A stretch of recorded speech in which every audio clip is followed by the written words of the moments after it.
Hi guys, today I'm going to be doing 5 books that I am absolutely terrified of reading. Now, I didn't really know why I wanted to do this. I wasn't planning on doing this. And then there were a few books that I went to pick up, one especially last month, and I realized that I put it off and I'd been putting it off for a while because I was absolutely terrified of picking it up. And there are many reasons why I'm scared of picking these books up. But I wanted to go through this list just to let you know, just so really you could kind of give me some encouragement and say, get it done, get it done, get it done. Also, there are some books on this list that people will yell at me for because people are dying for me to read them, and I just keep saying, I will, and then I never do. So the first book on my list is one that a lot of people may know about. I don't think a lot of people know about the book, but they'll know why I'm scared of picking it up. The first book is When the Wind Blows by James Patterson, and this is the kind of a prequel series to the Maximum Ride series. Now, a lot of people will know if you've watched my channel for a while that I love James Patterson, and I attribute it to The Angel Experiment, which is the first book in the Maximum Ride series. I love the Maximum Ride series. I haven't even read the Maximum Ride series. I've just read that one book when I was in school. But that book, The Angel Experiment, which was the very first book in the Maximum Ride series, I feel like I've repeated that so many times. That was the very first book I ever read. And that puts a lot of pressure on that book if I ever reread it to still be a stand up. And I'm scared of getting to that. I'm scared of rereading The Angel Experiment and hating it. And it's just kind of made me think, wow, this terrible book kind of tricked me into reading. That's what I'm scared of happening. There's also an extreme fear that I'm just going to say I have no faith in myself when it comes to reading anymore, and I'm just going to have an existential crisis and stop reading for the rest of my life. But I won't do that. But this book is the prequel to the Maximum Ride series. This and another book called The Lake House. It's kind of a prequel, but this book particularly is aimed at adults, whereas the Maximum Ride series is aimed at teenagers. So it's kind of a prequel, but it's kind of its standalone book because this just kind of sets the scene for the Maximum Ride series, but it's not essential to the main plot. But I've always wanted to read this before I read Maximum Ride, and this was actually on my TBR last month, and I thought, right, pick it up, now's your chance, this is what you want to do, and I didn't. And I realised that I don't want to read this because I'm so scared of going further and realising that I don't like the Maximum Ride series as much as I thought I did. And I'm terrified of that existential crisis happening where I sit there and question all of my life choices because I base my entire love of reading and the fact that I didn't read till I was 13, but now will start reading and hoarding books forever on that one book. And I'm scared of revisiting that. Yeah. So the next book that I'm actually quite scared to read is a book not that many people know about. It's one that I didn't know about until Celeste from the World of Reading actually told me about it, and then I was like, well, I'm having that. And that is The Memory of Things by Gay Paulsner. Um, the reason I'm scared of this book, it's not long. It's not, it's nothing. It's an easy read. I mean, the cover feels very weird, and it's floppy. Like everyone should love it. But the reason I'm scared of this book is because Celeste told me, and it says it on the blurb, it's set on the morning of September 11th. And I am an avid, I don't want to say fan, that's the wrong word.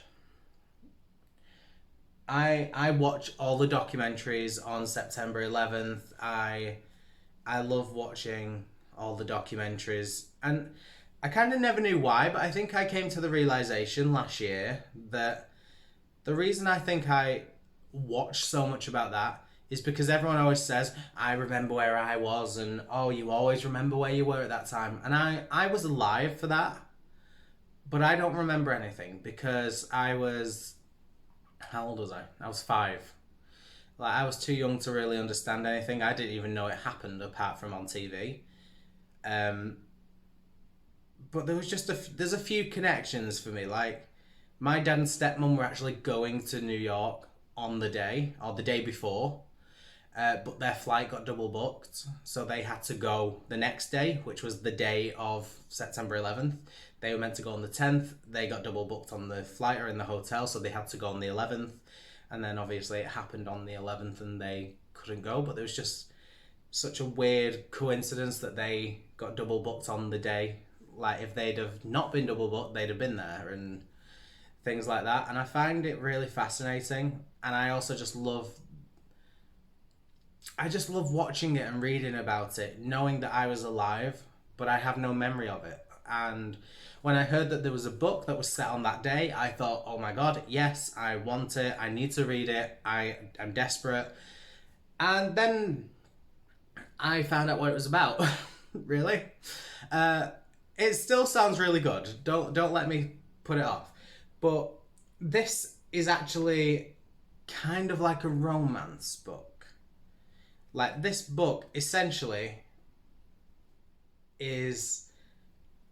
It even says at the bottom, it tells a stunning story of friendship and first love. Let me read that out properly. Let me see.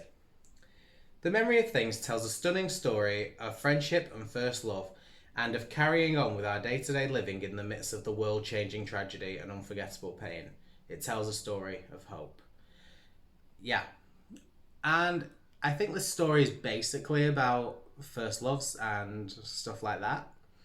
Whereas I thought it was going to be about the attack. And obviously I feel as though the attack is going to get mentioned frequently. But I thought the story was going to be about that. So now I'm scared, because this is like a 5-star prediction. I'm scared that I'm not going to like this book as much as I think I will. Hey guys, just jumping in during editing to say I don't think I actually explained the Memory of Things that well and why I was worried about it. The main thing, I'm going to explain it now. The main thing is that when I read this book, it is about a young boy who is sent home from school because of the attacks, and on his way home he finds a girl covered in dust and ash and wearing a pair of angel wings. And his dad is a member of the police force and obviously is quite busy, so this boy panics and thinks, I can't leave her here, I don't know what's going on, I'm just going to have to take her home. And I really thought this story was going to be about this girl being near the towers at that point, and in my head when I read it I pictured her to be a much younger girl, about, I don't really know how old the characters are, but I imagined her to be about 5 or 6, like very young. And this story was going to follow him trying to help her find her family and her kind of remembering everything that happened and where she was when it happened. I thought that's what the story was going to be about. And then I kind of found out that the story was a romance, and that was my issue with it. I expected it to be this really heartfelt, heartwarming story of this young boy trying to help a little girl find her family again and recover from the wake of this tragedy. And then I discovered it was kind of going to be a romance book as opposed to that. So that's why I was disappointed. I just wanted to jump in and make that point because I just watched it back. Did not explain it that well. I basically just said I thought it was going to be about the 9/11 attacks, and then I found out it was just a romance. Boo. That's not correct. I am fine with the romance element, but I'm scared that I'm not going to like it as much because the way I kind of envisioned it before I found out, it was such a powerful story, and I kind of built it up in my head to be more than apparently what it's going to be. So that was my concern. I'm going to bugger off now because this explanation's already gone on for 2 minutes. I'll see you later. Bye. And as much as I was hoping I will. So I've been putting off reading it because I don't want to be disappointed, and I'd rather keep it on my shelf and imagine that I'm going to love it than actually read it and find out I won't. And that's stupid because books are meant to be read. But I'm a stressed like that. Okay, the third book is It by Stephen King. I feel like people know why. It's freaking huge. That is why I'm scared of reading this. Look at the damn size of this. This is a lot of time. This is a lot of time, a lot of effort to be putting into a damn book that you might not like. But I'm going to be braving it. I'm going to be reading this during October. Ha ha ha ha. But I am scared of reading it. I am absolutely terrified. I will need words of encouragement because I may do a last minute TBR switch around if not. So please encourage me to read all of these books. But next month, please encourage me to read this one because it is so big and I'm so scared of reading it. And more than anything, I'm scared of putting so much effort into it and then finding out that I hate it. And it terrifies me. Like, how big is this book? I don't like big books. I think people know this about me because I don't read them, basically. Anytime I have a big book, I'm like, oh, yay, I won't do that. Bye. So, how many pages is this? 1,067 pages. 1,067 pages. That's so big. Ow. It's huge. It's huge. How do I do this? I don't even know. I don't even know. Just encourage me to read it because I can guarantee if you don't, it's going to stay on my shelf for years. So get me reading it, please. Okay, fourth book. I feel like I'm just showing you all of these books when I pick them up and then kind of adding to the mystery. I don't know if you've seen it. Oh well.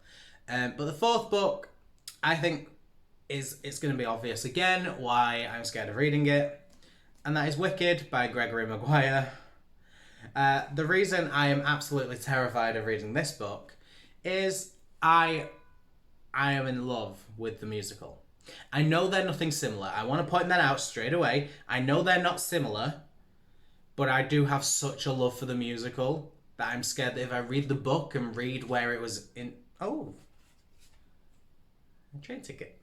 I'm scared of reading this because I'm scared that if I read where the musical was inspired from, it would make me like the musical less. A stupid feeling. Oh, I have a point to tell you about this train ticket. I actually got this, like this train ticket is from the day, so I can tell you right now, I bought this book on the 8th of October in 2015. That is when I got this. So I've had it for 5 years. It's very strange. This book, right, turns out, right, I'm going on a bit of a tangent, sorry. There is a place in a town where one of my old friends used to live that does books. And it's like a library. There are just stacks and stacks of all of these books. And you go in, you take some, and you can leave with them. You don't have to pay. You can just give a donation if you'd like, but you have no obligation to. You can walk in, they do have a maximum of 5 books a day, but you can walk in, pick up 5 books, and walk out without paying.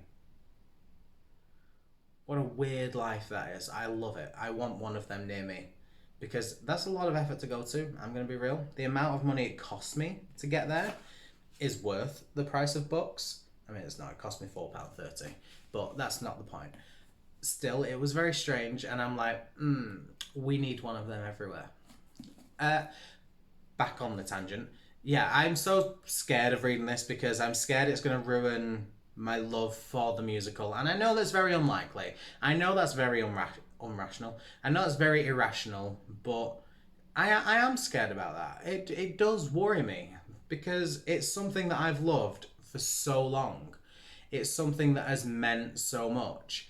And I just kind of reading the source material just scares me. It's like when you watch a TV show that you absolutely love or watch a movie you absolutely love and then you read the book and it's not good and you're just like, oh, right, yeah, okay. Or vice versa, when you read a book that you are absolutely in love with, you see the film adaptation, you're just so mad and upset that it's crap. I'm scared because I love the adaptation into the musical that when I read this, it won't be as good and it will taint what I love. That's what I'm scared of. It's a stupid fear. I know it is. People need to encourage me to read this. Thank you very much. And the final book is the one I genuinely believe people are going to give me death threats for. Jade especially. I am scared. so much. I'm scared of even picking it up. I am scared of reading A Court of Mist and Fury by Sarah J. Maas. The reason I am so scared of reading this is because every freaking person on this earth loves it. That is why I'm so scared. Also, it's got smut. I don't do smut. I don't like smut. Smut is disgraceful. But every freaking person loves this book. I've never met someone that has read this and said, meh, it was fine. Everyone is in love with it. They love it the most out of every book in the ACOTAR series. And I've read ACOTAR and I want to read this, but I'm also scared of reading this and being like, because I'm not an avid fantasy reader. I'm not an avid fantasy reader. I don't do that much. I gave ACOTAR 4 stars because it was an okay way in. I wasn't in love with it, but it was an okay way into fantasy. And I'm scared of giving this like a 4 star because people love it so much and I feel like they will just descend and tear me to shreds. But yeah, my biggest fear is everyone loves this so much and I don't want to ruin the trend in a way. But, you know, if I don't like it, I'm going to give it like an honest review and say, look, not for me, sorry. But when everyone loves it so much, it just makes it scary to pick up in case you don't. And I honestly believe that I'm going to pick this up, read it, and then be like, I'm in love with this. Everyone was right. It was the best book I've ever read. But I'm also petrified of picking it up, getting to smutty bits and being like, oh dear Lord, I hate it. I hate it. Help, get me out of this. Like, yeah, it's terrifying. So people need to encourage me to read this. I do have plans to read this. I do have plans to read this in January. I'm going to do a binge of the 4 books in the ACOTAR series in time for A Court of Silver Flames. Is that the next one? I'm going to be reading all of these for when that one comes out. Yeah,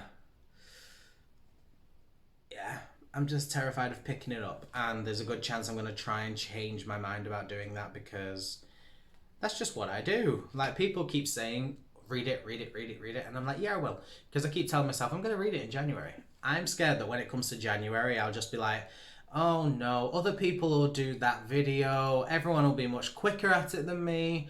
I don't want to just be like, put it up a week late. I might as well just not do it. Like, that, there's a very good chance that will happen. So force me to read this in January, please, for the love of Lord. Okay, all of these books: Court of Mist and Fury, wicked. It, oh, that pile just got a lot heavier with it. The Memory of Things and A When's the Wind Blows. These are books I'm absolutely terrified of reading. These are also books that won't stay on the damn pile.